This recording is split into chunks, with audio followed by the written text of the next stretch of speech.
കാർഷിക മേഖല അടിസ്ഥാനമാക്കിക്കൊണ്ട് വെളിയന്നൂരിനൊരു സ്വന്തമായി ബ്രാൻഡ് ഉണ്ടാവുക എന്ന ലക്ഷ്യം തന്നെയാണ് നമ്മൾ മനസ്സിൽ കാണുന്നത്. അതിന് വലിയ സാധ്യതയുണ്ട്. നമ്മുടെ പ്രകൃതിയെ നശിപ്പിക്കാതെ നമ്മുടെ ജലസ്രോതസ്സുകളെ സംരക്ഷിച്ചുകൊണ്ടുള്ള ഏതൊരു പദ്ധതിയും ഏതൊരു സംരംഭത്തെയും പ്രോത്സാഹിപ്പിക്കണം എന്ന മനോഭാവമാണ് നമുക്കുള്ളത്. ആ കിട്ടുന്ന ഗ്രാൻറ്റുകളൊന്നും ഒരു രൂപ പോലും നഷ്ടപ്പെടുത്താതെ, ഒരു രൂപ പോലും ലാപ്സാക്കാതെ സമയബന്ധിതമായി പദ്ധതി നിർവഹണം പൂർത്തിയാക്കുന്ന ഗ്രാമപഞ്ചായത്താണ് വെളിയന്നൂർ. തുടർച്ചയായ വർഷങ്ങൾ നടത്തിയ ഈ പ്രവർത്തന മികവാണ് നമ്മളെ യഥാർത്ഥത്തിൽ ഈ പുരസ്കാര നേട്ടത്തിലേക്ക് എത്തിച്ചത്.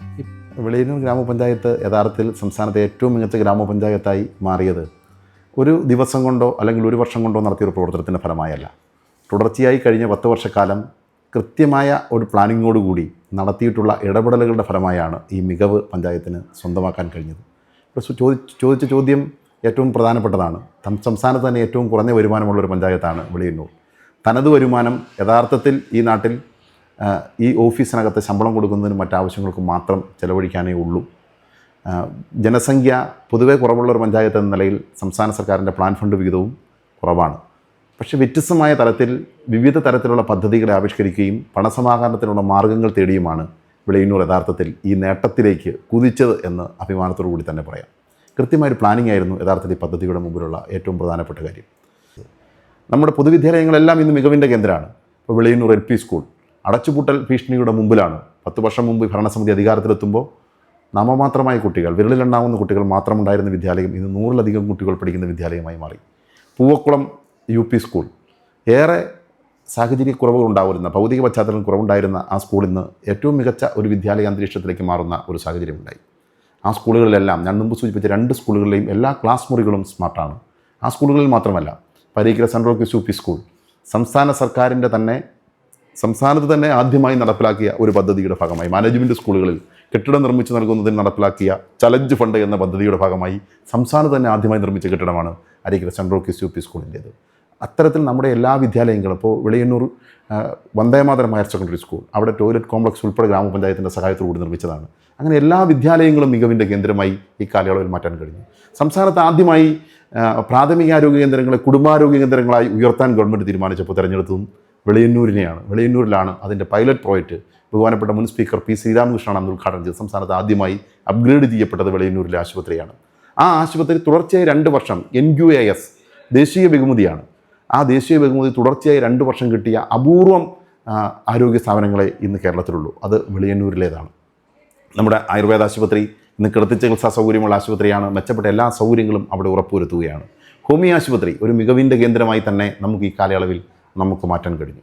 അങ്ങനെ എല്ലാ മേഖലകളിലും വ്യത്യസ്തമായ വികസന ആശയങ്ങളാണ് യഥാർത്ഥത്തിൽ നമ്മൾ ഏറ്റെടുത്തത്. ഇപ്പോൾ വർഷങ്ങളായി തരിച്ചു കിടന്നതാണ് വെളിയന്നൂർ പാടശേഖരം. ഈ ഭരണസമിതിയുടെ ഒരു നിശ്ചയദാർഢ്യമായ പ്രവർത്തനത്തെ തുടർന്നാണ് ആ പാടശേഖരത്തെ കതിരണിയിക്കാൻ യഥാർത്ഥത്തിലായത്. എത്രയോ വർഷത്തിനപ്പുറത്ത് നിർമ്മാണം നിലച്ചുപോയി, ഒരിക്കലും നടക്കില്ല എന്ന് കരുതി ഒഴിവാക്കിയതാണ് വെളിയന്നൂരിലെ MVP കനാൽ. ആ കനാൽ ഈ നാട്ടിലെ ജനങ്ങളുടെ ഒരു നിശ്ചയദാർഢ്യത്തോടു കൂടി നടത്തിയ പ്രവർത്തനത്തിൻ്റെ ഫലമായി ഒരുപക്ഷെ കേരളത്തിന് തന്നെ തദ്ദേശ സ്വയംഭരണ ചരിത്രത്തിൽ എഴുതി ചേർക്കേണ്ട ഒരു ഏടാണ്. 5 കിലോമീറ്ററോളം ദൂരം വരുന്ന ഒരു കനാൽ ഈ നാട്ടിലെ ജനങ്ങൾ ഒത്തൊരുമയോടുകൂടി ഒരു പ്രതിഫലേച്ഛയും ഇല്ലാതെ അവർ വീണ്ടെടുത്താണ് ആ പദ്ധതി യാഥാർത്ഥ്യമായത്. 1 കോടി രൂപയാണ് സംസ്ഥാന സർക്കാർ ബഡ്ജറ്റിലൂടെ ലിഫ്റ്റ് ഇറിഗേഷൻ പദ്ധതിക്ക് വേണ്ടി നീക്കിവെച്ച് നമ്മുടെ നാട്ടിലേക്ക് ജലം എത്തിക്കുന്നതിന് വേണ്ടി സഹായിച്ചത്. ഇപ്പോൾ കാർഷിക മേഖലയിൽ ഞാൻ മുമ്പ് സൂചിപ്പിച്ചതുപോലെ കാർഷിക മേഖലയിൽ തരിശുനില കൃഷി മാത്രമല്ല, സ്ഥിരം കൃഷിക്ക് ധനസഹായം എന്നൊരു പദ്ധതി ഈ ഗ്രാമപഞ്ചായത്ത് നടപ്പിലാക്കി. ഒരുപക്ഷെ സമീപ പഞ്ചായത്തുകൾ ആദ്യമായാണ് ഇത്തരത്തിലൊരു പദ്ധതി ഏറ്റെടുക്കുന്ന ഗ്രാമപഞ്ചായത്ത്. ഇപ്പോൾ നമ്മുടെ പഞ്ചായത്തിൽ ഒട്ടനവധി ആളുകൾ കാർഷിക മേഖല ഉപജീവന മാർഗ്ഗമായി സ്വീകരിച്ചവരുണ്ട്. ആ കാർഷിക മേഖല ഉപജീവന മാർഗ്ഗമായി സ്വീകരിച്ചവരെ സംബന്ധിച്ച് അവരെ സഹായിക്കുന്നൊരു പദ്ധതിയാണ്. ഇപ്പോൾ കപ്പയാണ് കൃഷി ചെയ്യുന്നതെങ്കിൽ 1 ഹെക്ടർ കൃഷി ചെയ്യുന്നവർക്ക് 25,000 രൂപ ധനസഹായം ഒരു വർഷം കൊടുക്കുന്നു. വാഴയാണെങ്കിൽ 30,000 കൊടുക്കുന്നു. പച്ചക്കറിയാണെങ്കിൽ 30,000 35,000. അതോടൊപ്പം തന്നെ നെൽകൃഷിയാണെങ്കിൽ അങ്ങനെ ഓരോ കൃഷിക്കും കൃത്യമായി സാമ്പത്തിക ധനസഹായം കാർഷിക മേഖലയിൽ നിൽക്കുന്ന ഓരോരുത്തർക്കും സഹായകരമാവുന്ന വിധത്തിൽ അവരുടെ കയ്യിലെത്തിച്ചു കൊടുക്കുന്ന പദ്ധതി നടപ്പിലാക്കി. ഇപ്പോൾ സംസ്ഥാനത്ത് തന്നെ ഏറ്റവും ശ്രദ്ധേയമായ ഒരു മഞ്ഞളാണ് പ്രതിഭ. പൂർണ്ണമായി സൗജന്യമായി ആ പ്രതിഭ മഞ്ഞൾ ഇവിടുത്തെ കർഷകർക്ക് പൂർണ്ണമായി സൗജന്യമായി നമ്മൾ വിതരണം ചെയ്തു. 12,000 കിലോയോളം ആണ് ആദ്യഘട്ടത്തിൽ നമ്മൾ വിത്ത് വിതരണം ചെയ്തത്. അതിലൂടെ ഉൽപ്പാദിപ്പിക്കപ്പെട്ട വിളവിനെ ഗ്രാമപഞ്ചായത്ത് തന്നെ ഏറ്റെടുത്ത് വിറ്റഴിക്കുന്നതിനുള്ള സംവിധാനം ഒരുക്കിയതും വെളിയന്നൂരിലെ ഒരു വേറിട്ട മാതൃകയാണ്. ഇപ്പോൾ സമീപഭാവിയിലാണ്, ഈ ഭരണസമിതിയുടെ അവസാന കാലയളവിലാണ് ആവശ്യമുള്ള മുഴുവൻ കർഷകർക്കും ഇപ്പോൾ വാഴക്കൃഷി പ്രധാനമായും നമ്മുടെ പഞ്ചായത്തിലെ ഒട്ടനവധി ആളുകൾ ആശ്രയിക്കുന്ന ഒരു കാർഷിക മേഖലയാണ്. വാഴ കൃഷി ചെയ്യാൻ തയ്യാറുള്ള മുഴുവൻ ആളുകൾക്കും വാഴവിത്ത് സൗജന്യമായി കൊടുക്കുന്ന ഒരു പദ്ധതി കാലയളവിൽ നമ്മൾ ഏറ്റെടുത്ത് നടപ്പിലാക്കി. അങ്ങനെ ഓരോ മേഖലയിലും കൃത്യമായ പദ്ധതി ആവിഷ്കരിച്ച് നടപ്പിലാക്കിയതിൻ്റെ കൂടി മികവാണ് ഈ ഗ്രാമപഞ്ചായത്തിന് കിട്ടിയ ഈ പുരസ്കാര നേട്ടം. ഇപ്പോൾ ഭിന്നശേഷി മേഖലയിൽ പൊതുവെ ഗ്രാമപഞ്ചായത്തുകൾ ഏറ്റെടുക്കാൻ മടിക്കുന്ന ഒരു മേഖലയാണ്. എന്നാൽ ആ മേഖലയിൽ ഏറ്റവും ശ്രദ്ധേയമായ പ്രവർത്തനം കാഴ്ചവെച്ച പഞ്ചായത്ത് വെളിയന്നൂരാണ്. ഇപ്പോൾ വെളിയന്നൂർ ബെഡ് സ്കൂൾ സംസ്ഥാനത്ത് തന്നെ മാതൃകയായ ഒരു ബെഡ് സ്കൂളാണ്. ഇപ്പോൾ സംസ്ഥാന സർക്കാർ മാതൃകാ ബെഡ് സ്കൂളുകളെ പ്രഖ്യാപിച്ചു. അതിലൊന്ന് വെളിയന്നൂരാണ്. വെളിയന്നൂർ ബെഡ് സ്കൂള് വലിയ മാറ്റത്തിലേക്കാണ് എത്തിയിട്ടുള്ളത്. വെളിയന്നൂർ ബെഡ് സ്കൂളിലെ കുട്ടികൾ സംസ്ഥാന അടിസ്ഥാനത്തിൽ നടക്കുന്ന മത്സരങ്ങളിൽ, അത് കായിക മത്സരമാണെങ്കിലും കലാമത്സരമാണെങ്കിലും, ആ മത്സരങ്ങളിൽ സംസ്ഥാന അടിസ്ഥാനത്തിൽ വിജയികളാവുന്ന അനുഭവം നമ്മുടെ മുമ്പിലുണ്ട്. അവിടെ എത്തുന്ന അമ്മമാർ അവർ കുട്ടികളെ കൊണ്ട് ആക്കിയതിനു ശേഷം അവർ മാറിയിരുന്ന് അവരുടെ വ്യാകുലതകൾ, വിഷമങ്ങൾ, ആ വിഷമതകളുടെ ഭാഗമായ കുട്ടിയെ ആ സ്കൂളിലാക്കിയതിനു ശേഷം വീട്ടിലേക്ക് പോകാൻ മടിച്ചിരിക്കുന്ന അവരുടെ ബുദ്ധിമുട്ട് പലപ്പോഴും നമ്മുടെ ശ്രദ്ധയിൽപ്പെട്ടതിൻ്റെ അടിസ്ഥാനത്തിലാണ് അവർക്ക് വേണ്ടി സംരംഭങ്ങൾ ആരംഭിക്കണം എന്നൊരു ചിന്തയിലേക്ക് നമ്മൾ പോവുകയും ആദ്യം കനിവ് പേപ്പർ പ്രൊഡക്ട്സ് എന്ന് പറയുന്ന റൈറ്റിംഗ് പാഡും ഒപ്പം തന്നെ പേനയും ഉണ്ടാക്കുന്ന ഒരു യൂണിറ്റ്, പേപ്പർ ഫയലെല്ലാം ഉണ്ടാക്കുന്ന ഒരു യൂണിറ്റ് നമ്മൾ ആരംഭിച്ചു. പിന്നീട് ഫിനിക്സ് എന്ന് പറയുന്ന പവർ ടൂൾസ് വാടകയ്ക്ക് കൊടുക്കുന്ന ഒരു സംരംഭങ്ങളോടൊപ്പം ആരംഭിച്ചു. അതിനുശേഷമാണ് കുടുംബശ്രീ മിഷൻ്റെ കൂടി സഹായത്തോടു കൂടി ഇതൾ എന്ന ഒരു നോട്ട്ബുക്ക് നിർമ്മാണ യൂണിറ്റ് നമ്മൾ ആരംഭിച്ചു.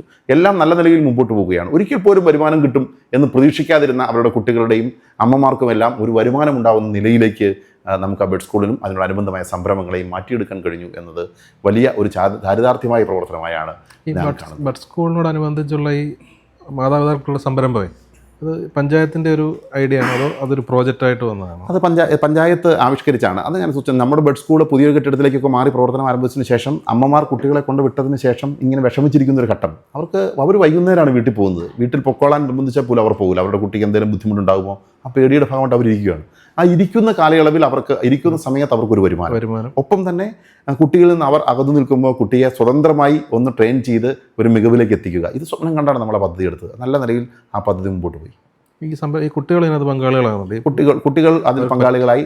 അതാണ് ഞാൻ സൂചിപ്പിച്ചത്. ഒരിക്കൽ പോലും എൻ്റെ കുട്ടിയുടെ കയ്യിൽ നിന്ന് 1 രൂപ പോലും വരുമാനം കിട്ടും എന്ന് കരുതാത്ത മാതാപിതാക്കളുണ്ട്. അവരുടെ കുട്ടിയുടെ ബാങ്ക് അക്കൗണ്ടിലേക്ക് ഒരു ചെറുതെങ്കിലും ഒരു പണം വരുമ്പോൾ അവർക്കുണ്ടാകുന്ന സന്തോഷം അതൊരു വ്യത്യസ്തമായൊരു അനുഭവമാണ് യഥാർത്ഥത്തിൽ ഈ പഞ്ചായത്തിൽ നമുക്ക് സമ്മാനിച്ചിട്ടുള്ളത്. വെളിയന്നൂർ പഞ്ചായത്തിനെ സംബന്ധിച്ച് പ്രവാസം നല്ലതുപോലെ ഉണ്ട്. അത് ഒഴിച്ചു നിർത്തൽ കാർഷിക മേഖല തന്നെയാണ് പ്രധാനപ്പെട്ട ഒരു മാർഗ്ഗം. അതുകൊണ്ടാണ് ഞാൻ പറഞ്ഞത്. ഇപ്പോൾ ക്ഷീരമേഖലയിൽ വ്യത്യസ്തങ്ങളായ ഒട്ടനവധി പദ്ധതി ഏറ്റെടുത്ത ഒരു പഞ്ചായത്താണ്. ക്ഷീര കർഷകർക്ക് പാൽവില ഇൻസെൻറ്റീവ്, അവർക്ക് കാലിത്തീറ്റ ഇൻസെൻറ്റീവ്. ക്ഷീരമേഖല യഥാർത്ഥത്തിൽ സ്വയം പര്യാപ്തതയാണ് ഈ നാട്. നമുക്ക് ആവശ്യമുള്ളതിനപ്പുറത്ത് പാൽ ഉൽപ്പാദിപ്പിക്കുന്ന ഒരു നാടാണ്. അവരെ ക്ഷീരമേഖലയിൽ നിൽക്കുന്നവരെ മുഴുവൻ സഹായിക്കുന്നതിന് വേണ്ടി പദ്ധതി ഏറ്റെടുത്തിട്ടുണ്ട്. ഇപ്പോൾ നമുക്കറിയാവുന്ന തന്നെ ഈ ഭരണസമിതിയുടെ കാലയളവിൽ ക്ഷീരഗ്രാമം എന്ന് പറയുന്ന സംസ്ഥാന സർക്കാർ പദ്ധതി നമ്മൾ ഏറ്റെടുത്തു. ക്ഷീരഗ്രാമം പദ്ധതിയുടെ ഭാഗമായി ഒട്ടനവധി കന്നുകളെയാണ് നമുക്ക് ഈ പഞ്ചായത്തിൽ വിവിധ കർഷകർക്ക് കൊടുക്കാൻ കഴിഞ്ഞിട്ടുള്ളത്. വിവിധ സഹായങ്ങളാണ് ആ മേഖലയിൽ ചെയ്തു കൊടുക്കാൻ കഴിഞ്ഞിട്ടുള്ളത്. കാർഷിക മേഖലയിൽ കൃത്യമായി നിലവിലുള്ള കർഷകരെ ആ രംഗത്ത് നിലനിർത്തുന്നതിന് വേണ്ടി കൃത്യമായ പദ്ധതി ആവിഷ്കരിക്കുകയും അവർക്ക് ആനുകൂല്യങ്ങൾ എത്തിച്ചു കൊടുക്കുന്നതിന് നല്ല ശ്രദ്ധയും ജാഗ്രതയും എപ്പോഴും ഭരണസമിതിയുടെ ഭാഗത്തു നിന്ന് ഉണ്ടായിട്ടുണ്ട്. ഒപ്പം തന്നെയാണ് നമ്മുടെ സംരംഭത്തിൻ്റെ രംഗത്ത് വെളിയന്നൂർ വേറിട്ട മാതൃകയാണ്. ഇപ്പോൾ കോട്ടയം ജില്ലയിൽ ജില്ലാ പഞ്ചായത്ത് 10 സംരംഭങ്ങൾ ആരംഭിക്കാൻ തീരുമാനിച്ചപ്പോൾ 5 ലക്ഷം രൂപ അവർ ബാങ്കിൽ നിന്ന് വായ്പ എടുക്കുക, അതിൽ 3.25 ലക്ഷം രൂപ സബ്സിഡിയായി കൊടുക്കുക, ബാക്കി പണം മാത്രം ഇവർ അടയ്ക്കുന്ന ഒരു നിലയിലേക്ക് ഒരു സംരംഭങ്ങൾ ആരംഭിക്കാൻ തീരുമാനിച്ചപ്പോൾ ജില്ലയിൽ 10 സംരംഭങ്ങൾ ആരംഭിക്കാനാണ് ജില്ലാ പഞ്ചായത്ത് ആലോചിച്ചത്. അതിൽ 9 എണ്ണവും വെളിയന്നൂർ പഞ്ചായത്തിലാണ് നമ്മൾ ആരംഭിച്ചത്. സംരംഭങ്ങൾ വിജയകരമായിട്ട് തന്നെ ഇപ്പം മുന്നോട്ട് പോകുന്നുണ്ടോ? സംരംഭങ്ങളെല്ലാം നല്ല നിലയിൽ തന്നെ പൊതുവെ മുമ്പോട്ട് പോകുന്നുണ്ട്. ഇപ്പോൾ വെളിയന്നൂർ കവരയോട് ചേർന്ന് നമ്മുടെ ഒരു തയ്യൽ നിർമ്മാണ യൂണിറ്റ് ഉണ്ട്. ഒപ്പം തന്നെ പുതുവേലിയിലേക്ക് എത്തിയാൽ എംസി റോഡ് സൈഡിൽ പുതുവേലി ജംഗ്ഷനിൽ കുഞ്ഞാഞ്ഞാസ് എന്ന് പറയുന്ന ഒരു ഇടിയിറച്ചി യൂണിറ്റ് ഉണ്ട്. നല്ല നിലയിൽ മുമ്പോട്ട് പോകുന്നതാണ്.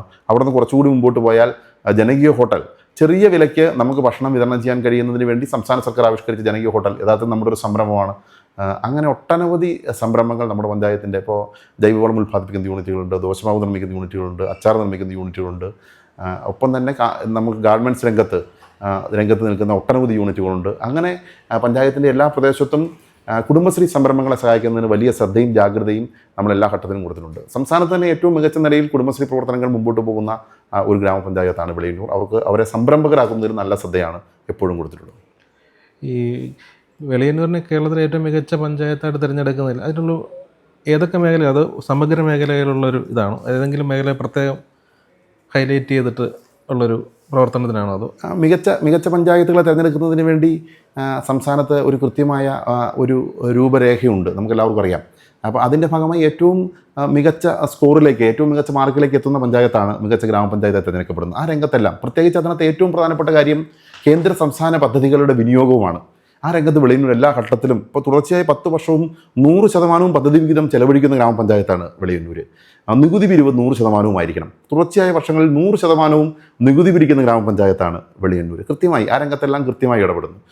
ഏതെങ്കിലും തരത്തിൽ പഞ്ചായത്തിലേക്ക് കിട്ടുന്ന വിവിധ ഫണ്ടുകൾ, ഗ്രാൻറ്റുകൾ, അത്തരത്തിലുള്ള ഗ്രാൻറ്റുകളെല്ലാം സമാഹരിച്ചെടുക്കാൻ പഞ്ചായത്ത് എല്ലാ ഘട്ടത്തിലും ശ്രമിച്ചിട്ടുണ്ട്. ആ കിട്ടുന്ന ഗ്രാൻറ്റുകളൊന്നും ഒരു രൂപ പോലും നഷ്ടപ്പെടുത്താതെ, ഒരു രൂപ പോലും ലാപ്സാക്കാതെ സമയബന്ധിതമായി പദ്ധതി നിർവഹണം പൂർത്തിയാക്കുന്ന ഗ്രാമപഞ്ചായത്താണ് വെളിയന്നൂർ. തുടർച്ചയായ വർഷങ്ങളിൽ നടത്തിയ ഈ പ്രവർത്തന മികവാണ് നമ്മളെ യഥാർത്ഥത്തിൽ ഈ പുരസ്കാര നേട്ടത്തിലേക്ക് എത്തിച്ചത്. ഈ പഞ്ചായത്തുകളുടെ പ്രവർത്തനത്തിൻ്റെ ഒരു പ്രധാന ഭാഗം എന്ന് വെച്ചാൽ പഞ്ചായത്തിൻ്റെ തനത് ഫണ്ടാണല്ലോ. അപ്പോൾ വെളിയന്നൂരിനെ സംബന്ധിച്ച് ഈ ഒരു വരുമാനം കമ്പാരിറ്റീവ്ലി കുറവല്ലേ?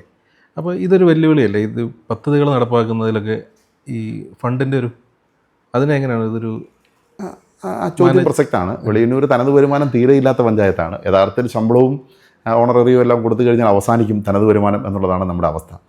നമ്മൾ വികസന പദ്ധതികൾ ഓരോന്നും യാഥാർത്ഥ്യമാക്കിയത് പുറത്തുനിന്ന് സമാഹരിക്കാൻ കഴിയുന്ന മുഴുവൻ പണത്തെയും യാഥാർത്ഥ്യമാക്കണം. ഞാൻ പറഞ്ഞല്ലോ, ഇപ്പോൾ MVP കനാൽ അത് കൊണ്ടുവരുന്നതിന് വേണ്ടി 1 കോടി രൂപ ബഡ്ജറ്റിലൂടെയാണ് നമുക്കെത്തിയത്.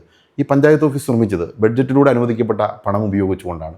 നമ്മുടെ ആശുപത്രികളുടെ എല്ലാം അപ്ഗ്രേഡേഷൻ നടന്നിട്ടുള്ളത് പ്രത്യേകമായി ലഭിക്കുന്ന ഫണ്ടുകളെ സമാഹരിച്ചുകൊണ്ടാണ്. വെളിയന്നൂർ ആയുർവേദ ആശുപത്രി ഉൾപ്പെടെയുള്ള ആശുപത്രികൾ, അങ്ങനെ എല്ലാ ആശുപത്രികളുടെയും നിർമ്മാണത്തിനും ഒപ്പം തന്നെ പശ്ചാത്തല വികസന രംഗത്തും കിട്ടാവുന്ന എല്ലാ ധനസമാഹരണ മാർഗ്ഗങ്ങളും ഉപയോഗപ്പെടുത്തിയാണ് ഗ്രാമപഞ്ചായത്ത് ഭരണസമിതി മുമ്പോട്ട് പോയത്. ഒപ്പം തന്നെ നമ്മുടെ ഓരോ സ്ഥാപനങ്ങളും നിലനിൽക്കണമെങ്കിൽ പൊതുജനങ്ങളുടെ പിന്തുണയും സഹായവും ആവശ്യമാണ്. ഇപ്പോൾ നമ്മുടെ സ്കൂളുകളുടെ നിലനിൽപ്പിൽ അവിടുത്തെ സ്കൂൾ മാനേജ്മെൻറ്റ് കമ്മിറ്റികൾ, ഒപ്പം തന്നെ അവിടുത്തെ PTA വലിയ തരത്തിൽ ജനങ്ങളുടെ ഇടയിൽ നിന്ന് പണം സമാഹരിച്ച് ഉൾപ്പെടെ നടത്തുന്ന പ്രവർത്തനങ്ങളും അവർ നടത്തുന്ന ഒരു ജനകീയ പങ്കാളിത്തത്തിലുള്ള ഇടപെടലുമുണ്ട്. നമ്മുടെ ബെഡ് സ്കൂളിൻ്റെ ദൈനംദിന പ്രവർത്തനങ്ങൾ മുമ്പോട്ട് കൊണ്ടുപോകുന്നതിന് അവിടുത്തെ സ്കൂൾ മാനേജ്മെൻറ്റ് കമ്മിറ്റി രൂപീകരിച്ച് ആ ജനകീയ കമ്മിറ്റിയോട് നേതൃത്വം നടത്തുന്ന പ്രവർത്തനങ്ങൾ വലിയ സഹായമാണ് ചെയ്യുന്നത്. അങ്ങനെ ജനങ്ങളുടെ പിന്തുണയോടുകൂടിയാണ് ഒരു പരിധിവരെ സാമ്പത്തിക രംഗത്തുള്ള പ്രതിസന്ധിയെല്ലാം നമ്മൾ മറികടക്കുന്നത്. എല്ലാ ഘട്ടത്തിലും പഞ്ചായത്ത് ഏറ്റെടുക്കുന്ന ഓരോ പദ്ധതിയെയും യാഥാർത്ഥ്യമാക്കുന്നതിന് ജനങ്ങൾ അകമഴിഞ്ഞ് പിന്തുണയും സഹായവും നൽകുന്നുണ്ട് എന്നുള്ളതാണ് ഞങ്ങളെ സംബന്ധിച്ച് ഏറ്റവും സന്തോഷപ്രദവും അഭിമാനകരവുമായ കാര്യം. വെളിയന്നൂരിൻ്റെ പഞ്ചായത്ത് പ്രസിഡന്റ് എന്ന രീതിയിൽ സാറ് പ്ലാൻ ചെയ്തതിൻ്റെ ഒരു ഏകദേശം കാര്യങ്ങളിലേക്ക് എത്താൻ സാധിച്ചിട്ടുണ്ടോ സാറിനിപ്പോൾ? വെളിയന്നൂർ പുതിയൊരു വികസന മാതൃക തന്നെ തുറക്കണം എന്നാണ് നമ്മൾ എല്ലാ ഘട്ടത്തിലും കണ്ടത്. അതിനുള്ള പ്രാരംഭ നടപടികളെ യഥാർത്ഥത്തിൽ പൂർത്തിയായിട്ടുള്ളൂ എന്ന് നമുക്ക് വേണമെങ്കിൽ സൂചിപ്പിച്ച് പോകാം. അപ്പോൾ തന്നെ ഈ മികവിലേക്കൊക്കെ നമുക്ക് എത്താൻ കഴിഞ്ഞു എന്നത് വലിയൊരു നേട്ടം. ഇപ്പോൾ കുറച്ച് ദിവസം സാർ ഉദ്ദേശിച്ച കാര്യങ്ങൾ പൂർണ്ണമായിട്ട് എത്തിയിട്ടില്ല, പൂർണ്ണമായി എത്തിയിട്ടില്ല. പൂർണ്ണമായി വരാൻ പോകുന്ന ഭരണസമിതിയുടെ കാലയളവിൽ അത് പൂർണ്ണതയിലേക്ക് എത്തും എന്നാണ് ഞാൻ സ്വാഭാവികമായി ഇതിലേക്ക് എത്താൻ പറ്റത്തില്ല അല്ലേ? എന്തോ പെട്ടെന്ന് നമുക്കൊരു റിസൾട്ടിലേക്ക് എത്താൻ പറ്റും. ഞാൻ മുമ്പ് സൂചിപ്പിച്ച പോലെയാണ് കേരളത്തിൽ യഥാർത്ഥത്തിൽ ഗ്രാമപഞ്ചായത്തുകളുടെ ഒരു വികസന ചരിത്രമൊക്കെ എടുത്തു നോക്കിക്കഴിഞ്ഞാൽ 10 വർഷത്തിന് മുമ്പ് വെളിയന്നൂരിൽ പ്രത്യേകിച്ച് സ്ഥാനമുണ്ടായിരുന്ന പഞ്ചായത്തൊന്നും ആയിരുന്നില്ല, ഏറ്റവും പുറകിലായിരുന്നു. ആ പുറകിൽ കിടന്നൊരു പഞ്ചായത്തിനെ തുടർച്ചയായി നടത്തിയ വലിയ ഇടപെടലുകളുടെയൊക്കെ ഫലമായാണ് സംസ്ഥാനത്തെ ഏറ്റവും മികച്ച പഞ്ചായത്ത് എന്ന നിലയിലേക്ക് നമുക്ക് എത്തിക്കാൻ കഴിഞ്ഞിട്ടുള്ളത്. കുറച്ചുകൂടി നമുക്ക് മുന്നോട്ട് പോകേണ്ടതുണ്ട്. തദ്ദേശ സ്വയംഭരണ സ്ഥാപനങ്ങൾ വ്യത്യസ്തമായ തലം തുറന്ന് വ്യത്യസ്തമായ വികസന മാതൃകകൾ സൃഷ്ടിക്കേണ്ട ഒരു കാലയളവിലാണ് യഥാർത്ഥത്തിൽ നമ്മൾ മുമ്പോട്ട് പോകുന്നത്. അതിനുതകുന്നൊരു പദ്ധതി നമ്മളിപ്പോൾ ആവിഷ്കരിച്ചു കൊണ്ടിരിക്കുകയാണ്. ഇപ്പോൾ കുറച്ച് ദിവസങ്ങൾക്ക് മുമ്പാണ് ഭാവി വികസനം മുമ്പിൽ കണ്ടുകൊണ്ട് നമ്മളൊരു വലിയ വികസന സദസ്സ് നമ്മുടെ പഞ്ചായത്തിൽ സംഘടിപ്പിച്ചു. ആ വികസന സദസ്സിൽ ഒട്ടനവധി ആശയങ്ങൾ വന്നിട്ടുള്ളത്. ഇപ്പോൾ ഗ്രാമപഞ്ചായത്ത് ഭരണസമിതിയോടെ നടപ്പിലാക്കിയ ആശയങ്ങളൊന്നും ഞങ്ങൾ ഗ്രാമപഞ്ചായത്ത് പ്രസിഡന്റ് എന്ന നിലയിൽ എൻ്റെയോ മറ്റു മെമ്പർമാരുടെയോ ഒന്നും മനസ്സിൽ മാത്രം ഉദിച്ചതല്ല. ജനങ്ങൾ ഓരോരുത്തരും ഓരോ ഗ്രാമസഭകളിലും അല്ലെങ്കിൽ ജനങ്ങൾ എത്തുന്ന ഓരോ കേന്ദ്രങ്ങളിൽ നിന്ന് കിട്ടുന്ന അഭിപ്രായങ്ങളെ യഥാർത്ഥത്തിൽ പദ്ധതിയാക്കി മാറ്റുക എന്നുള്ളതാണ് ഞങ്ങൾ ഏറ്റെടുത്തത്. ഇപ്പോൾ വെളിയന്നൂരിൽ ആശുപത്രിയിലും പുതുവേലിയിലും ഇപ്പോൾ ഒരു ജിമ്മ് നമുക്കുണ്ട്. അരീക്കരയിൽ ഇപ്പോൾ ഒരു വനിതാ ഫിറ്റ്നസ് സെൻറ്റർ വരാൻ പോകുന്നു. വെളിയന്നൂരിൽ തന്നെ ഒരു ഓപ്പൺ ജിമ്മ് വരാൻ പോകുന്നു. യഥാർത്ഥത്തിൽ ഈ ആശയം ഞങ്ങളിൽ നിന്നുണ്ടായതല്ല. ഒരു ഗ്രാമസഭയ്ക്കകത്ത് ഒരാളുടെ ഒരു ചോദ്യം, ഇവിടെ ഒരു സംരംഭകരാരെങ്കിലും വന്ന് ഒരു ജിമ്മൊന്നും ആരംഭിക്കാൻ സാധ്യമില്ല, കാരണം അത് ലാഭകരമായി കൊണ്ടുപോകാൻ കഴിയില്ല, അത് നാട്ടിൻപുറമാണ്. നമ്മുടെ നാട്ടിലുള്ളവർക്ക് ഈ ജീവിതശൈലി രോഗങ്ങളെല്ലാം കൂടുന്ന ഈ കാലത്ത് ഒരു ജിമ്മ് പഞ്ചായത്തിന് ആരംഭിച്ചുകൂടെ എന്ന ചോദ്യത്തിൽ നിന്നാണ് നമ്മൾ ഈ പുതുവേലിയിൽ ഒരു ജിം ആരംഭിക്കുക എന്നതിലേക്ക് എത്തുകയും പിന്നീട് എല്ലാ പ്രദേശങ്ങളിലും ജിം എത്തുക എന്നുള്ള നിലയിലേക്ക് പോയത്. അപ്പോൾ ഈ ആശയങ്ങളൊന്നും ഞങ്ങളുടേതല്ല. വിവിധ ഘട്ടങ്ങളിൽ ജനങ്ങളുമായി സംവദിക്കുന്നതിനിടയിൽ അവർ പറഞ്ഞ അഭിപ്രായങ്ങൾ, അവർ പറഞ്ഞ അവരുടെ മനസ്സിലുള്ള ആശയങ്ങളെ ഒന്നുകൂടി വളർത്തിയെടുത്ത് അതിനെ പദ്ധതികളാക്കുക എന്ന പ്രവർത്തനം മാത്രമാണ് യഥാർത്ഥത്തിൽ ഞങ്ങൾ നടത്തിയിട്ടുള്ളത്. അപ്പോൾ സാറിൻ്റെ ഒരു വിഷൻ എന്താണ്? ഈ വെളിയന്നൂരിൽ ഏതൊക്കെ മേഖലയിലെ മുന്നോട്ട് വരാൻ പറ്റുന്ന സാറിൻ്റെ ഒരു വിഷൻ? യഥാർത്ഥത്തിൽ വെളിയന്നൂർ ഒട്ടനവധി ഇപ്പോൾ ഞങ്ങളിപ്പോൾ ഒരു ജൈവ വൈവിധ്യ രംഗത്തൊരു വെളിയന്നൂരിനെ സംബന്ധിച്ച് ഒരു ലൊക്കേഷൻ ഒരു പ്രത്യേകത എന്ന് വെച്ചാൽ ഇത് കോട്ടയത്തിൻ്റെ എൻഡാണ്, എറണാകുളം ഇടുക്കി ജില്ലയൊക്കെ ആയിട്ടൊരു ബൗണ്ടറി വളരെ അടുത്ത് ഉള്ളൊരു ഏരിയ അല്ലേ? ഒരു പക്ഷേ 2 ജില്ലയുമായി അതിർത്തി പങ്കിടുന്ന ഒരു പഞ്ചായത്ത് അപൂർവമായിരിക്കും. വെളിയന്നൂർ പഞ്ചായത്തിനെ സംബന്ധിച്ച് അതിൻ്റെ ഒരു സൈഡ് ഇടുക്കിയിലാണെങ്കിൽ മറ്റൊരു സൈഡ് എറണാകുളം ജില്ലയാണ്, കോട്ടയം ജില്ലയുടെ ഒരു സൈഡിലാണ് വരുന്നത്. അപ്പോൾ വെളിയന്നൂരിൻ്റേതായ കുറേയധികം സാധ്യതകളും സാഹചര്യങ്ങളും അനുകൂലമായ കുറേ കാര്യങ്ങളുമുണ്ട്. വെളിയന്നൂർ ടൂറിസം ഉൾപ്പെടെയുള്ള ഒട്ടനവധി മേഖലകളിൽ വലിയ സാധ്യതയുണ്ട്. ഇപ്പോൾ നമ്മൾ ആയുർവേദ ആശുപത്രി യഥാർത്ഥത്തിൽ ഡെവലപ്പ് ചെയ്ത് കൊണ്ടിരുന്ന, ഇപ്പോൾ ആയുർവേദ ആശുപത്രിയിൽ ഒട്ടനവധി അടിസ്ഥാന സൗകര്യങ്ങളാണ് സമീപഭാവിയിൽ ഒരുക്കിയത്. ആയുർവേദ ആശുപത്രി യഥാർത്ഥത്തിൽ നമ്മൾ വികസിപ്പിച്ചു കൊണ്ടുവരുമ്പോൾ ഞാൻ എൻ്റെ മനസ്സിൽ കാണുന്ന ഒരു പ്രധാനപ്പെട്ട വികസന ലക്ഷ്യം എന്നുള്ളത് ഈ ആയുർവേദ ചികിത്സാ രംഗത്ത് വെളിയന്നൂരിന് ഒരു അടയാളപ്പെടുത്തലിന് ഒരു സാധ്യതയുണ്ട്. ഒന്ന് കൂത്താട്ടുകുളത്ത് തൊട്ടടുത്ത് ശ്രീധരിയം പോലെയുള്ള പ്രഗത്ഭമായ ആശുപത്രി സമുച്ചയങ്ങളുണ്ട്. ഒപ്പം തന്നെ വെളിയന്നൂരിന് ഒട്ടനവധി സാധ്യതയുണ്ട്. ഇപ്പോൾ വെളിയന്നൂർ പഞ്ചായത്ത് അത് ഭാവിയിൽ ആ വികസനം സ്വപ്നം കാണുന്നതിന് വേണ്ടി നമ്മൾ ആവിഷ്കരിച്ച ഒരെണ്ണമാണ് നമ്മുടെ പഞ്ചായത്തിലെ ജൈവ വൈവിധ്യത്തെ സംബന്ധിക്കുന്ന നമ്മളൊരു രജിസ്റ്റർ തയ്യാറാക്കി. ജൈവവൈവിധ്യ രജിസ്റ്റർ തയ്യാറാക്കി അതിൻ്റെ അടിസ്ഥാനത്തിൽ ജൈവ വൈവിധ്യങ്ങളെ സംരക്ഷിച്ചുകൊണ്ട് ഏത് വികസനം നമുക്ക് നടപ്പിലാക്കാൻ കഴിയും എന്നതിനെ സംബന്ധിച്ച് ഒരു ജൈവ വൈവിധ്യ ആക്ഷൻ പ്ലാൻ തയ്യാറാക്കി. ബഹുമാനപ്പെട്ട മന്ത്രി എം പി രാജേഷാണ് ജൈവ വൈവിധ്യ ആക്ഷൻ പ്ലാൻ പ്രകാശനം ചെയ്തത്. സംസ്ഥാനത്തിന് ആദ്യമായി ഒരു ജൈവ വൈവിധ്യ ആക്ഷൻ പ്ലാൻ ഉണ്ടാക്കിയ ഗ്രാമപഞ്ചായത്തിന് വഴിയിൽ ഇത് പഞ്ചായത്തിൻ്റെ പണം ഉപയോഗിച്ചുകൊണ്ടല്ല, സംസ്ഥാന ജൈവ വൈവിധ്യ ബോർഡിന് അപേക്ഷ കൊടുത്ത് ജൈവ വൈവിധ്യ ബോർഡ് അനുവദിച്ച് പണം ഉപയോഗിച്ചുകൊണ്ടാണ് യഥാർത്ഥത്തിൽ വെളിയന്നൂർ ജൈവ വൈവിധ്യ ആക്ഷൻ പ്ലാനും ജൈവ വൈവിധ്യ കലണ്ടറും എല്ലാം നമ്മൾ തയ്യാറാക്കിയത്. അതൊരു വ്യത്യസ്തമായ ഒരു പ്രവർത്തനത്തിന് തുടക്കമാണ് എന്നാണ് നമ്മൾ കരുതുന്നത്. ഒപ്പം തന്നെ ഇപ്പോൾ നെറ്റ് സീറോ കാർബൺ കേരളം ജനങ്ങളിലൂടെ സംസ്ഥാന സർക്കാരിൻ്റെ ഒരു പൈലറ്റ് പ്രോജക്റ്റാണ്. നമ്മുടെ പഞ്ചായത്തിലെ ഓരോ കാർബണിൻ്റെ അളവ് എത്രയുണ്ട് എന്നതിനെ സംബന്ധിച്ച് പൊതുവെ പരിശോധിക്കുക. ജനവാസ യോഗ്യത, ജനങ്ങളുടെ താമസം പൊതുവെ കുറവുള്ളതും ഒപ്പം തന്നെ ഒട്ടനവധി പച്ചപ്പുമുള്ളതുമായ മേഖല ഉൾപ്പെടുന്ന ഒരു പഞ്ചായത്ത് നിലയിൽ ഒരു പക്ഷേ ഈ പഞ്ചായത്ത് കാർബൺ ന്യൂട്രൽ പഞ്ചായത്ത് ആയിരിക്കാം. അപ്പോൾ കാർബൺ ന്യൂട്രൽ ആണോ എന്നതിനെ സംബന്ധിച്ചൊരു പരിശോധനയാണ് നമ്മളിപ്പോൾ നടത്തുന്നത്. അതിൻ്റെ ഫലമായി ഈ കാർബൺ ന്യൂട്രൽ ആണ് നമ്മുടെ പഞ്ചായത്ത് എന്ന് വരാൻ പോകുന്ന ആളുകളിൽ പ്രൂവ് ചെയ്യപ്പെടാൻ പോവുകയാണ്. അതിൻ്റെ പ്രാരംഭഘട്ട കാര്യങ്ങൾ ഇപ്പോൾ മണ്ണിലെ കാർബണിനെ പരിശോധിച്ച് സംസ്ഥാന മണ്ണ് പരിവേഷണ മണ്ണ് സംരക്ഷണ വകുപ്പിൻ്റെ നേതൃത്വത്തിൽ മണ്ണിനെ സംബന്ധിക്കുന്ന ഒരു പരിശോധന പൂർത്തിയായി. ഇപ്പോൾ മണ്ണിനകത്ത് നമുക്ക് കാർബണിൻ്റെ അളവില്ല നമ്മുടെ പഞ്ചായത്തിനകത്ത്.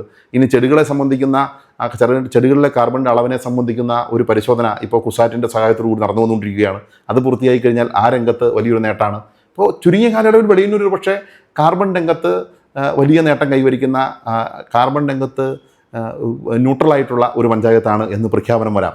അങ്ങനെ വന്നാൽ നമ്മുടെ ഓരോ കാർഷികോൽപ്പന്നങ്ങൾക്കും വലിയ ഡിമാൻഡാണ് ഉണ്ടാവാൻ പോകുന്നത്. ഇപ്പോൾ വയനാട് ജില്ലയിൽ ഒരു മീനങ്ങാടി മാത്രമാണ് അത്തരത്തിലൊരു നേട്ടം നമ്മുടെ സംസ്ഥാനത്ത് കൈവരിച്ചിട്ടുള്ള ഒരു ഗ്രാമപഞ്ചായത്ത്. അങ്ങോട്ട് ആ ഘട്ടത്തിലേക്ക് വെളിയന്നൂർ വരികയാണ്. ഇപ്പോൾ വയനാട് അവിടുത്തെ ഉൽപ്പാദിപ്പിക്കുന്ന കാപ്പി ലോകത്ത് ഏറ്റവും കൂടുതൽ ഡിമാൻഡുള്ള ഒരു ഉൽപ്പന്നമാണ്. അപ്പോൾ ഞങ്ങൾ യഥാർത്ഥത്തിൽ മഞ്ഞൾ ഗ്രാമം പോലുള്ള പദ്ധതികൾ ഏറ്റെടുത്തപ്പോൾ നമ്മുടെ കാർഷിക മേഖലയിലെ ഉൽപ്പന്നങ്ങൾക്ക് ലോക വിപണിയിൽ ഒരു ബ്രാൻഡ് ഉണ്ടാവുക, കാർബൺ ന്യൂട്രലായ ഒരു പ്രദേശത്ത് ഉൽപ്പാദിപ്പിക്കപ്പെടുന്ന നിലയിൽ കാർഷിക മേഖല വലിയൊരു സാധ്യതയും ഉപജീവന മാർഗവുമായി മാറുക, അതിനോടനുബന്ധമായ സംരംഭങ്ങളെല്ലാം നല്ല നിലയിൽ വരിക എന്നുള്ളതാണ് ആ മേഖലയിൽ യഥാർത്ഥത്തിൽ നമ്മൾ മനസ്സിൽ കാണുന്ന ഒരു വികസനാശയം. കേരളത്തിലെ ഏറ്റവും മികച്ച പഞ്ചായത്ത് എന്നുള്ള രീതിയിലേ വെളിയന്നൂരിനെ ഇപ്പം ആളുകൾ അറിഞ്ഞിട്ടുണ്ട്. അപ്പോൾ പുറത്തു നിന്നുള്ള ഒരു സംരംഭം അല്ലെ കൃഷി, ആ കാർഷിക മേഖല അല്ലെ സംരംഭം, ആ മേഖലയിലൊക്കെ വരുന്നവർക്ക് വെളിയന്നൂരിലേക്ക് ഒരു സംരംഭം ഇതായിട്ട് വന്നു കഴിഞ്ഞാൽ ഇവിടെ വലിയ സാധ്യതയില്ല. കാരണം നമുക്ക് നെടുമ്പാശ്ശേരി എന്നുമായിട്ട് വലിയ ദൂരമില്ല, എറണാകുളത്തേക്ക് പെട്ടെന്ന് ആക്സസ് ഉണ്ട്, MC റോഡുമായിട്ട് വളരെ അടുത്ത് കിടക്കുന്നു. അപ്പോൾ ഈ ലൊക്കേഷൻ ഒരു പ്രത്യേകതയുണ്ട്. അതുപോലെ വെളിയന്നൂർ ഇതുപോലെ ഈ പ്രവർത്തനങ്ങൾ വളരെ പോസിറ്റീവാണ്. അപ്പോൾ പുറത്തു നിന്നൊക്കെ ആളുകൾക്ക് വെളിയന്നൂരിനെ വേണമെങ്കിൽ തിരഞ്ഞെടുക്കാം ഇത്തരം സംരംഭങ്ങൾക്ക്. അപ്പോൾ അത് വെളിയന്നൂരിന് ഏതൊക്കെ തരത്തിലാണ് ഒരു സാധ്യതയുള്ള ഒരു സംരംഭകർക്കോ അല്ലെങ്കിൽ കാർഷിക മേഖല അതുപോലുള്ളവർക്ക് വെളിയന്നൂരിലേക്ക് വന്നാൽ എന്തൊക്കെ സാധ്യതകളാണ് ഉള്ളത്? അത് നമുക്കറിയാവുന്ന പോലെ തന്നെ ഞാൻ മുമ്പ് സൂചിപ്പിച്ചു, നമ്മുടെ പ്രകൃതിയെ നശിപ്പിക്കാതെ നമ്മുടെ ജലസ്രോതസ്സുകളെ സംരക്ഷിച്ചുകൊണ്ടുള്ള ഏതൊരു പദ്ധതിയും ഏതൊരു സംരംഭത്തെയും പ്രോത്സാഹിപ്പിക്കണം എന്ന മനോഭാവമാണ് നമുക്കുള്ളത്. ഞാൻ മുമ്പ് സൂചിപ്പിച്ചു, ഒരു കാർബൺ ന്യൂട്രലായ പ്രദേശമായി വെളിയന്നൂരിന് മാറാൻ കഴിയുന്ന എല്ലാ സാഹചര്യവുമുണ്ട്. എന്നാൽ നമ്മുടെ പരിസ്ഥിതിയെയും നമ്മുടെ പ്രകൃതിയെയും നമ്മുടെ ജലാശയങ്ങളെ നശിപ്പിക്കുന്ന ഒരു സംരംഭത്തെയും നമുക്ക് പ്രോത്സാഹിപ്പിക്കാൻ കഴിയില്ല. മാറി മുമ്പ് ഞാൻ സൂചിപ്പിച്ചതുപോലെ നമ്മുടെ നാടിൻ്റെ ആ പ്രകൃതിയും സൗന്ദര്യവും എല്ലാം നിലനിർത്തിക്കൊണ്ട് സംരംഭങ്ങൾ ആരംഭിക്കാൻ, പ്രത്യേകിച്ച് കാർഷിക മേഖലയുമായി ബന്ധപ്പെട്ട് ഭക്ഷ്യ സംസ്കരണവുമായി ബന്ധപ്പെട്ടുള്ള സംരംഭങ്ങൾ, അത്തരത്തിലുള്ള സംരംഭങ്ങളെല്ലാം കടന്നു വന്നാൽ അതിന് രണ്ട് കൈ നീട്ടി സ്വീകരിക്കുന്നതിനും അതിനെ ഏത് തരത്തിൽ വേണ്ടി സഹായിക്കുന്നതിനും ഗ്രാമപഞ്ചായത്ത് വലിയ സന്തോഷവും അവരെ എല്ലാവരെയും സ്വാഗതം ചെയ്യുന്ന മനോഭാവം മാത്രമേ ഉള്ളൂ. അത്തരത്തിലുള്ള സംരംഭങ്ങൾക്ക് വലിയ സാധ്യതയുള്ള പ്രദേശം തന്നെയാണ് യഥാർത്ഥത്തിൽ വെളിയന്നൂർ എന്നുള്ളതാണ് എനിക്ക് അതിൻ്റെ ഭാഗമായി സൂചിപ്പിക്കുന്നത്. വെളിയന്നൂർ ലൊക്കേഷൻ അങ്ങനെ ഒരു പ്രത്യേകത ഉണ്ടല്ലോ. വെളിയന്നൂരിനെ സംബന്ധിച്ച് ലൊക്കേഷന് വലിയ പ്രത്യേകതയുണ്ട്. കാരണം MC റോഡ് അതിര് പങ്കിടുന്നു, പ്രധാനപ്പെട്ട ഒട്ടനവധി പാതകൾ. ഇപ്പോൾ രാമപുരം കൂത്താട്ടുകുളം റോഡ് പ്രധാനപ്പെട്ട ഒരു പാതയാണ്. ഒപ്പം തന്നെ ഇപ്പോൾ നമുക്ക് പുനലൂരിൽ നിന്ന് മൂവാറ്റുപുഴയിലേക്ക് പോകുന്ന ഹൈവേയിലേക്ക് ചെറിയ ദൂരമേ ഉള്ളൂ. നെടുമ്പാശ്ശേരി എയർപോർട്ടിലേക്ക് ചെറിയ ദൂരമുള്ള അങ്ങനെ ഒട്ടനവധി സാധ്യതകളുണ്ട് ഈ നാട്ടിൽ. ആ സാധ്യതകളെല്ലാം ഉപയോഗപ്പെടുത്തിക്കൊണ്ട് കാർഷിക മേഖലയിലെ സംരംഭക സാധ്യതകളെ പ്രയോജനപ്പെടുത്തുക എന്നുള്ളതാണ് നമ്മൾ മനസ്സിൽ കാണുന്നത്. അനുകൂലമായ കാലാവസ്ഥയുണ്ടല്ലോ, അനുകൂലമായ കാലാവസ്ഥയുണ്ട്. മറ്റ് ഇപ്പോൾ സംസ്ഥാനത്ത് നല്ലൊരു ശതമാനം ഭാഗം മുങ്ങിപ്പോയ പ്രളയമോ ഒന്നും ബാധിക്കാത്ത അങ്ങനെയുള്ള നാച്ചുറൽ കലാമിറ്റികൾ പൊതുവെ ഇല്ലാത്ത ഒരു പ്രദേശമാണ് വെളിയന്നൂർ. അതും ഒരു അനുകൂലമായ സാഹചര്യത്തെയാണ് സൃഷ്ടിക്കുന്നത്. അപ്പോൾ എന്തായാലും വെളിയന്നൂരിൻ്റെ ഈ സാധ്യതകളൊക്കെ അറിഞ്ഞാൽ കൂടുതൽ ആളുകൾ വെളിയന്നൂരിലേക്ക് ഇത്തരം സംരംഭങ്ങളൊക്കെ ആയിട്ട് എത്തുമെന്ന് നമുക്ക് പ്രതീക്ഷിക്കാം. അതെ, ഉറപ്പായിട്ടും അത്ര സംരംഭകരെത്തണം. ഒപ്പം തന്നെ നമ്മുടെ നാടിനെ സംരക്ഷിച്ച് നിർത്തി വികസന രംഗത്ത് ഒരു വെളിയന്നൂർ മാതൃക തുറക്കുക എന്നുള്ളതാണ് നമ്മൾ കാണുന്നത്. വെളിയന്നൂർ വ്യത്യസ്തമായ മാർഗ്ഗമാണ്, വ്യത്യസ്തമായ മാതൃകകളാണ് എല്ലാ ഘട്ടത്തിലും തുറക്കാൻ ശ്രമിച്ചിട്ടുള്ളത്. ആ മാതൃകകളെല്ലാം തുടർന്നും ഉണ്ടാകുമെന്ന് തന്നെയാണ് ഞാൻ പ്രതീക്ഷിക്കുന്നത്. കൃഷിയെ ഫോക്കസ് ചെയ്തുകൊണ്ടുള്ള ഒരു വികസനമാണ് സാറിൻ്റെ മനസ്സിലുള്ളത്. അതെ, കാർഷിക മേഖല അതാണ് ഞാൻ സൂചിപ്പിച്ചത്. ഇപ്പോൾ നമ്മൾ 2 പഠനം നടത്തിയതും, ഒന്ന് ഈ പറഞ്ഞതുപോലെ ആദ്യം സൂചിപ്പിച്ച ജൈവവൈവിധ്യ രജിസ്റ്റർ തയ്യാറാക്കിയതും നെറ്റ് സീറോ കാർബൺ കേരളത്തിൻ്റെ പൈലറ്റ് പ്രോജക്റ്റിനകത്ത് ഉൾപ്പെട്ടതുമെല്ലാം കാർഷിക മേഖല അടിസ്ഥാനമാക്കിക്കൊണ്ട് വെളിയന്നൂരിനൊരു സ്വന്തമായ ബ്രാൻഡ് ഉണ്ടാവുക എന്ന ലക്ഷ്യം തന്നെയാണ് നമ്മൾ മനസ്സിൽ കാണുന്നത്. അതിന് വലിയ സാധ്യതയുണ്ട്. ഇപ്പോൾ നെറ്റ് സീറോ കാർബൺ ആ പദ്ധതിയുടെ ഭാഗമായി കാർബൺ ന്യൂട്രലായി നമ്മുടെ പഞ്ചായത്ത് മാറിയാൽ ഇവിടുത്തെ ഉൽപ്പന്നങ്ങൾ ഒരുപക്ഷേ ലോകത്തെ ഏറ്റവും കൂടുതൽ ഡിമാൻഡുള്ള ഉൽപ്പന്നങ്ങളായി മാറും. അതൊരു വലിയ സാധ്യതയാണ്. മറ്റു പ്രദേശത്തുള്ള ആളുകൾ പോലും ഈ കാർബൺ ന്യൂട്രലായി മാറിയിട്ടുള്ള വെളിയന്നൂർ പഞ്ചായത്തിലേക്ക് കൃഷി ചെയ്യുന്നതിന് തയ്യാറായി എത്തും, സംരംഭങ്ങൾ ആരംഭിക്കുന്നതിന് വേണ്ടി എത്തും. അതിൻ്റെ ഫലമായി നമ്മുടെ നാട്ടിൽ ഒട്ടനവധി ആളുകൾക്ക് തൊഴിൽ കിട്ടുന്നത് ഉൾപ്പെടെയുള്ള സാഹചര്യങ്ങൾ, അങ്ങനെ ഒരു സാധ്യതയിലേക്ക് പോകുന്നതിനുള്ള എല്ലാ അടിസ്ഥാന പ്രവർത്തനങ്ങളും ഇന്ന് വെളിയന്നൂർ പൂർത്തിയായിരിക്കുന്നു എന്നുള്ളതാണ് വെളിയന്നൂരിനെ സംബന്ധിച്ച് ഏറ്റവും മികച്ച കാര്യമായി എനിക്ക് ചൂണ്ടിക്കാണിക്കാനുള്ളത്. വെളിയന്നൂരുള്ളവർക്കും പുറത്തുനിന്നുള്ളവർക്ക് സാധ്യതയുണ്ട് വെളിയന്നൂരിൽ. ഉറപ്പായും സാധ്യതയുണ്ട്. ഇപ്പോൾ ഒട്ടനവധി പ്രവാസികളുണ്ട് നമ്മുടെ നാട്ടിൽ തന്നെ. പ്രവാസം നല്ലതുപോലുള്ള നാട്ടാണ്. അവർ പ്രവാസികളായി മറ്റൊരു സ്ഥലത്ത് നിൽക്കുമ്പോഴും അവരുടെ പണം ഉപയോഗിച്ചുകൊണ്ട് സംരംഭങ്ങളെ ആരംഭിക്കുന്നതിനുള്ള സാധ്യതയും അവർക്ക് അവരുടെ ഇപ്പോൾ പ്രവാസികളായ ഒട്ടനവധി ആളുകളുടെ ഭൂമി ഇന്ന് തരിച്ചു കിടപ്പുണ്ട്. ആ ഭൂമിയിൽ അത്തരത്തിലുള്ള പദ്ധതികൾ ഇപ്പോൾ നമ്മളിപ്പോൾ സമീപഭാവിയിൽ ഒരു ചന്ദന ഗ്രാമം എന്ന് പറയുന്ന ഒരു പദ്ധതി ഇപ്പോൾ ആരംഭിക്കാൻ തീരുമാനിച്ചിട്ടുണ്ട്. യഥാർത്ഥത്തിൽ നമ്മുടെ നാട്ടിലില്ലാത്ത പ്രവാസികളായി മാറിയിട്ടുള്ളവരെ സംബന്ധിച്ച് അവരുടെ പുരയിടങ്ങളിൽ, വെറുതെ കിടക്കുന്ന പുരയിടങ്ങളിൽ ചന്ദന തൈകൾ തൊഴിലുറപ്പ് പദ്ധതിയുടെ ഭാഗമായി തൊഴിലുറപ്പ് പദ്ധതിയിലെ തൊഴിലാളികളെ കൂടി ഉപയോഗപ്പെടുത്തിക്കൊണ്ട് നട്ടു സംരക്ഷിച്ച് ഒരു നിശ്ചിത കാലയളവിന് ശേഷം ഇന്ന് ഏറ്റവും കൂടുതൽ വരുമാനം ഉണ്ടാക്കാൻ കഴിയുന്ന, വലിയ പരിചരണം ആവശ്യമില്ലാത്ത ഒരു കാർഷിക മേഖലയായി ചന്ദനമരം കൃഷി ഇന്ന് മാറുകയാണ്. അത് നമ്മൾ പഞ്ചായത്ത് തന്നെ അതിനെ പ്രൊമോട്ട് ചെയ്യുകയാണ്. നമ്മുടെ സമീപഭാവിയിൽ ഈ പഞ്ചായത്താണ് ആ പ്രവർത്തനം ആദ്യം ഏറ്റെടുത്തത്. ചന്ദനത്തിന് ഗവൺമെന്റ് നല്ല രീതിയിൽ സപ്പോർട്ട് ചെയ്യുന്നു. ബാക്കിയുള്ള ചന്ദന പ്രശ്നങ്ങളെല്ലാം ഒഴിവാക്കി. അതെ, ചന്ദനത്തിന് ഇന്ന് വലിയ സപ്പോർട്ട് ഗവൺമെൻറ് ഭാഗത്ത് ഉണ്ടാകുന്നുണ്ട്. ചന്ദന കൃഷിയെ പ്രോത്സാഹിപ്പിക്കുന്നുണ്ട്. മുമ്പുണ്ടായിരുന്ന പോലെ അതിൽ നിന്ന് വരുമാനം കിട്ടുമോ ഇല്ലെങ്കിൽ വെട്ടിയെടുക്കാൻ കഴിയുമെന്നുള്ള ആശങ്കയ്ക്കെല്ലാം വിരാമമായിട്ടുണ്ട്. അതുകൊണ്ട് തന്നെ വലിയൊരു സാധ്യതയാണ് ആ രംഗത്ത് ഉൾപ്പെടെയുള്ളത്. ആ സാധ്യതകളെല്ലാം പരിപോഷിപ്പിക്കുക. അപ്പോൾ നമ്മുടെ പഞ്ചായത്തിൽ തരിച്ചു കിടക്കുന്ന കൃഷിഭൂമിയുടെ ഒരു നിശ്ചിത എണ്ണം ചന്ദനക്കാടുകളായി മാറിയാൽ തന്നെ നമ്മുടെ നാടിൻ്റെ മുഖം മാറും. നിലവിൽ തരിച്ചു കിടക്കുന്ന ഭൂമികളെല്ലാം ചന്ദനമരം വെച്ച് പിടിപ്പിച്ചാൽ വലിയ ബുദ്ധിമുട്ടില്ലാതെ ചന്ദനമരങ്ങൾ വളരും. നാട് യഥാർത്ഥത്തിൽ ഒരു ചന്ദനക്കാറ്റ് വീശുന്ന ഒരു നാടായി നമ്മുടെ നാട് മാറും. പിന്നെ അറിയപ്പെടുന്ന അങ്ങനെയായിരിക്കും. അത്തരത്തിൽ ഒട്ടനവധി സാധ്യതകൾ നമ്മുടെ മുമ്പിലുണ്ട്. അത് വരും എന്ന് തന്നെ പ്രതീക്ഷിക്കുകയാണ് ഞാൻ. ഇത്തരം കൃഷി വരുമ്പോൾ സ്വാഭാവികമായിട്ടും ടൂറിസത്തിന് ഒരു സാധ്യത വരുന്നില്ലേ? കൃഷി അനുബന്ധ ടൂറിസത്തിന് സാധ്യതയുണ്ട്. ഫാം ടൂറിസത്തിന് വലിയ സാധ്യതയുണ്ട്. ഇപ്പോൾ വെളിയന്നൂർ തന്നെ ഒട്ടനവധി ഫാമുകൾക്കുള്ള സാധ്യത ഉള്ള ഒരു സ്ഥലമാണ്. ഇപ്പോൾ ഞാൻ പറഞ്ഞ പോലെ ചന്ദനക്കാടുകളെ നമുക്ക് സൃഷ്ടിക്കാൻ കഴിയും. ഈ ആയുർവേദ ചികിത്സാ രംഗത്ത് നമ്മുടെ പഞ്ചായത്തിൽ ഇപ്പം നമ്മുടെ ആയുർവേദ ആശുപത്രിയെ നമ്മൾ ഓരോ ഘട്ടങ്ങളിലായി അപ്ഗ്രേഡ് ചെയ്ത് കൊണ്ടുകൊണ്ടിരിക്കുക. ഞാൻ ആദ്യം അത് സൂചിപ്പിച്ചു. ആദ്യം ഒരു ചെറിയ ഡിസ്പെൻസറി ആയിരുന്നു, പിന്നീട് അത് കിടത്തി ചികിത്സാ സൗകര്യം വന്നു. ഇപ്പം മികച്ച ഒരു OP സൗകര്യം വന്നു. സമീപഭാവിയിൽ തന്നെ ആ ആശുപത്രിയോട് ചേർന്ന് മെച്ചപ്പെട്ട നിലയിൽ ഒരു പേവാർഡ് സൗകര്യത്തോടു കൂടി പേവാർഡ് സംവിധാനം വരാൻ പോകുന്നു. ആയുർവേദ ചികിത്സാ രംഗത്ത് വലിയ സാധ്യത. കാരണം അത്യാവശ്യം അതിന് വേണ്ടി വരുന്ന എല്ലാ മരുന്നുകളും നമ്മുടെ പ്രകൃതിയിൽ തന്നെ, ഈ വെളിയന്നൂർ തന്നെ പ്രകൃതിയിൽ തന്നെ ലഭ്യമാണ് എന്നുള്ളതാണ് വെളിയന്നൂരിൻ്റെ പ്രത്യേകത. ആയുർവേദ ചികിത്സാ രംഗത്തൊക്കെ വലിയ സാധ്യതയാണ്. അതിന് ആയുർവേദ ടൂറിസമായി തന്നെ മാറും എന്നാണ് ഞാൻ പ്രതീക്ഷിക്കപ്പെടുന്നത്. കാരണം ഞാൻ മുമ്പ് സൂചിപ്പിച്ചതുപോലെ ശ്രീധരിയം തൊട്ടടുത്തുണ്ട്. അപ്പോൾ ആയുർവേദ ചികിത്സാ രംഗത്തെ ഒരു പ്രധാനപ്പെട്ട കേന്ദ്രമായി വെളിയന്നൂരും കുത്താട്ടുളൊക്കെ ഉൾപ്പെടുന്ന ഈ മേഖല മാറാനുള്ളൊരു സാധ്യതയുണ്ട്. അപ്പോൾ അതുമായി ബന്ധപ്പെട്ടും കാർഷിക മേഖലയിൽ കുറേ സാധ്യതകളുണ്ട്. ഇപ്പോൾ ഞങ്ങൾ അത്തരത്തിലൊരു ചില അന്വേഷണങ്ങളൊക്കെ നടത്തിയപ്പം ബോധ്യം വന്നത് ആയുർവേദ ചികിത്സയ്ക്ക് വേണ്ടി ഉപയോഗിക്കുന്ന ചില പച്ചമരുന്നുകൾ വ്യാവസായിക അടിസ്ഥാനത്തിൽ യഥാർത്ഥത്തിൽ കൃഷി ചെയ്യുന്നതിനുള്ള സാധ്യത വെളിയന്നൂരിലുണ്ട്. അത് വാങ്ങാൻ സ്ഥാപനങ്ങളുണ്ട്. അത്തരത്തിലുള്ള സാധ്യതകളിലേക്ക് കൂടി ഭാവിയിൽ വെളിയന്നൂരിന് പോകാൻ കഴിയും എന്ന് തന്നെയാണ് ഞാൻ പ്രതീക്ഷിക്കുന്നത്. വെളിയന്നൂരിലെ ഏറ്റവും വലിയൊരു പ്രത്യേകതയായിരുന്നു, ഇപ്പം ഭരണസമിതിയുടെ മാത്രം മികവൊന്നുമല്ല, ഓരോ ഉദ്യോഗസ്ഥരും ഓരോ ഘട്ടങ്ങളിലും ഓരോ മേഖലയിലും, അത് സ്കൂളുകളുടെ രംഗത്താവട്ടെ, അംഗൻവാടികളുടെ രംഗത്താവട്ടെ, ആശാവർക്കർമാരാവട്ടെ, ഹരിതകർമ്മസേന അംഗങ്ങളാവട്ടെ, അങ്ങനെ പഞ്ചായത്തിലെ ഓരോ ജീവനക്കാരും പഞ്ചായത്തുമായി അനുബന്ധമായി ബന്ധപ്പെട്ട് നിൽക്കുന്ന എല്ലാവരുടെയും വലിയ പിന്തുണയും സഹായവുമാണ് ഈ നേട്ടത്തിലേക്കെല്ലാം നമ്മളെ എത്തിച്ചത്. അതിനൊപ്പം ഈ നാടും കൂടെ ചേർന്നു. ഞാൻ ആദ്യം പറഞ്ഞു, തുടർച്ചയായ വർഷങ്ങളിൽ 100% നികുതി പിരിച്ചൊരു പഞ്ചായത്താണ്. 10 വർഷക്കാലം തുടർച്ചയായി നികുതി പിരിക്കുക ചെറിയ കാര്യമല്ല. ഒരാൾ അടയ്ക്കുന്നില്ല എന്ന് പറഞ്ഞാൽ 100% നേട്ടത്തിലേക്ക് നമുക്ക് പോകാൻ കഴിയില്ല. 10 പേർ അടയ്ക്കുന്നില്ലെന്ന് പറഞ്ഞാൽ പോകാൻ കഴിയില്ല. നാട്ടിലെ മുഴുവൻ ആളുകളും പിന്തുണയും സഹായവും ആർജിക്കാൻ കഴിഞ്ഞുകൊണ്ടാണ് ഈ മികവിലേക്ക് നമുക്ക് പോകാൻ കഴിഞ്ഞത്. കഴിഞ്ഞ 10 വർഷക്കാലത്തിൻ്റെ ഭരണ സംവിധാനത്തിൻ്റെ ഭാഗമായി നിന്നതിൻ്റെ ഭാഗമായി എനിക്ക് പറയാൻ കഴിയുന്നൊരു കാര്യം, ഒരു പദ്ധതിയും ജനങ്ങളുടെ എതിർപ്പ് മൂലം ഇല്ലെങ്കിൽ അവർ തടഞ്ഞതിൻ്റെ ഭാഗമായി പഞ്ചായത്തിൻ്റെ ഏതെങ്കിലും ഒരു പദ്ധതി മുടങ്ങിപ്പോയൊരു സാഹചര്യം വന്നില്ല. അങ്ങനെ മുടങ്ങിപ്പോയാൽ 100% പണം ചെലവഴിച്ച് ഗ്രാമപഞ്ചായത്ത് എന്ന പദവിയിലേക്ക് നമുക്ക് പോകാൻ കഴിയില്ല. അങ്ങനെ എല്ലാ കാര്യത്തിലും ജനങ്ങളുടെ വലിയ പിന്തുണയും സഹായവും എല്ലാ ഘട്ടത്തിലും നമ്മുടെ പഞ്ചായത്തിനകത്ത് പൊതുവെ കിട്ടുന്നുണ്ട് എന്നത് ഏറ്റവും അഭിമാനകരമായ കാര്യമാണ്. പൊതുവെ മറ്റ് പ്രദേശത്ത് കാണുന്ന കക്ഷി രാഷ്ട്രീയത്തിൻ്റെ ഭാഗമായുള്ള ഏറ്റുമുട്ടലുകളോ ബുദ്ധിമുട്ടുകളോ ഒന്നും നമ്മുടെ പഞ്ചായത്തിനെ ബാധിക്കുന്നില്ല. വികസനം എന്ന സ്വപ്നത്തിന് പഞ്ചായത്ത് ഭരണസമിതിയോടൊപ്പം ചേർന്ന് നിൽക്കാൻ എല്ലാവരും തയ്യാറാവുന്നു എന്നുള്ളത് തന്നെയാണ് ഏറ്റവും പ്രധാനപ്പെട്ട ഒരു കാര്യമായി ഞാൻ കാണുന്നത്. എല്ലാ വിഭാഗം ആളുകളുടെയും സഹായവും പിന്തുണയും കൊണ്ടാണ് ഈ മികവിലേക്ക് എത്തിയത്. പഞ്ചായത്ത് ഓഫീസ് ISO സർട്ടിഫൈഡ് ഓഫീസാണ്.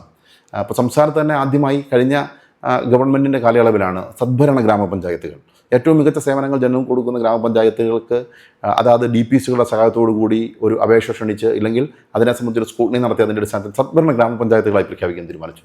സംസ്ഥാനത്ത് തന്നെ ആദ്യമായി അന്നത്തെ ബഹുമാനപ്പെട്ട ഏറ്റവും പ്രിയപ്പെട്ട മുൻ തദ്ദേശ സ്വയംഭരണ വകുപ്പ് മന്ത്രി KT ജലീൽ വന്ന് സദ്ഭരണ ഗ്രാമപഞ്ചായത്തായി പ്രഖ്യാപിച്ച ഗ്രാമപഞ്ചായത്ത് വെളിയന്നൂരാണ്. അത് വലിയൊരു നേട്ടമാണ്. സദ്ഭരണ ഗ്രാമപഞ്ചായത്ത് എന്ന പദവിയിലേക്ക് നമുക്ക് എത്താൻ കഴിഞ്ഞു.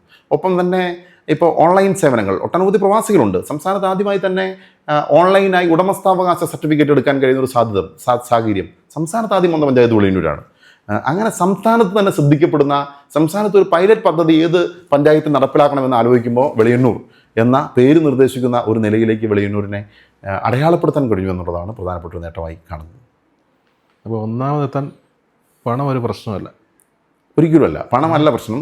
വ്യത്യസ്തങ്ങളായ പദ്ധതികൾ ആവിഷ്കരിച്ച് ഞങ്ങളുടെ ഒരു അനുഭവത്തിൽ പറയാം, പണമല്ല, ഞങ്ങളുടെ മുമ്പ് പണമില്ല, പക്ഷേ വ്യത്യസ്തമായൊരു പദ്ധതി ഇല്ലെങ്കിൽ നൂതനമായൊരു ആശയം, ആ ആശയത്തെ ഒരു പദ്ധതിയാക്കി ഗവൺമെൻറ്റിൻ്റെയോ മറ്റ് ഏജൻസികളുടെ മുമ്പിലെത്തിയാൽ വികസനത്തിന് ആവശ്യമാവുന്ന പണം യഥേഷ്ടം ലഭിക്കാൻ മാർഗമുണ്ട് എന്ന് ഞങ്ങളുടെ സ്വന്തം അനുഭവത്തിൽ നിന്ന് തെളിയിക്കുകയാണ്.